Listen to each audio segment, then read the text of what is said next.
ये शाहाबाद के पर्यटन के विकास की किस तरह की संभावनाएं हैं और शाहाबाद महोत्सव इसके लिए क्या पहल कर रहा है और आपको किस तरह का सहयोग मिला है और आने की आगे की आगामी योजनाओं पर थोड़ी बातचीत कर लेते हैं। पहले तो केवी न्यूज़ को मैं धन्यवाद देता हूं जो इस मामला को उठाना चाहा। और शाहाबाद में जहां तक पर्यटन की बात है तो शाहाबाद के बारे में आप समझिए कि शाहाबाद एक ऐसा जगह है जो देश का जो प्रमुख पर्यटन केंद्र है। बोध गया और आपको वाराणसी उसके बीच में पड़ता है। 300 किलोमीटर करीब दूरी है बोध गया से लेकर के आपका वाराणसी का, और बीच में पड़ता है। और बीच में ये वह जगह है जिस जगह पे भगवान राम को शस्त्र और शास्त्र चलाने की शिक्षा दी गई थी, जहाँ सत्यवादी राजा हरिश्चंद्र के बेटे रोहितवास ने अपना यहाँ साम्राज्य स्थापित किया था। ये सतयुग की बात है। इसके बाद त्रेता युग में राम आए, इसके बाद मध्य युग में आपका शेरशाह आए, उसके बाद आपको जब देश की आज़ादी की प्रथम स्वतंत्रता संग्राम आंदोलन हुआ तो उस समय शेरशाह आए, और इसके बाद अन्य लोग आए जो देश के योगदान में अपनी महत्वपूर्ण भूमिका निभाए। और सारे लोगों को इतिहास को आज भी ये शाहाबाद इलाका संजोए हुए है। तो यहाँ पर्यटन की असीम संभावना है। शाहाबाद महोत्सव अपने स्तर से लगातार प्रयास कर रहा है, आगे की किस तरह की कार्य योजना है और आगामी कार्यक्रम कहाँ होने जा रहा है?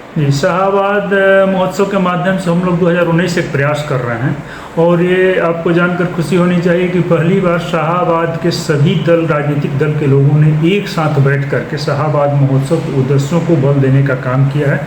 उसके लिए बिहार विधान परिषद में भी 2 बार बैठक हुआ, जिसमें सारे दल के लोग जो भाजपा के थे, माले के थे, कांग्रेस के थे, आरजेडी के थे, हर दल के लोगों ने एक साथ बैठकर शाहाबाद के विकास के लिए बात किया है। ये अच्छी बात है। और अगला बार जो शाहाबाद महोत्सव होगा वो बक्सर में करने का इस बार योजना है, जहां भगवान राम को शस्त्र और शास्त्र की शिक्षा मिली थी। बक्सर की पुण्य भूमि पर इस बार करना है।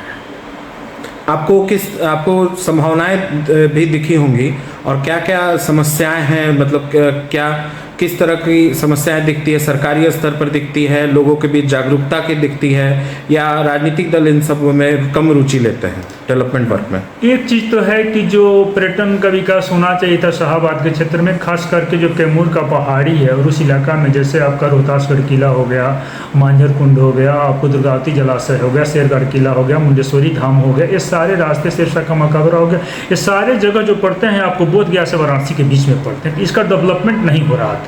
हाल के वर्षों में सरकार ने कुछ जरूर सकारात्मक पहल की है कि अब विकास की तरफ थोड़ा थोड़ा काम हो रहा है, और मैं किसी राजनीतिक दल या नेता या सांसद विधायक को दोष नहीं देना चाहता हूं। जितना समझ में आया उन लोगों ने किया है, लेकिन अभी वहां बहुत करने की ज़रूरत है। यदि आपको उसका डेवलपमेंट होता है तो यहाँ सालों भर पर्यटकों का आना जाना, विदेशी लोगों का आना जाना शुरू हो जाएगा। उससे 2 फायदा होगा। एक तो हमारे यहाँ के लोगों को रोजगार मिलेगा, और दूसरा ये होगा कि हम बाहर के जो लोग आएंगे हमारी संस्कृति सभ्यता से रूबरू होंगे।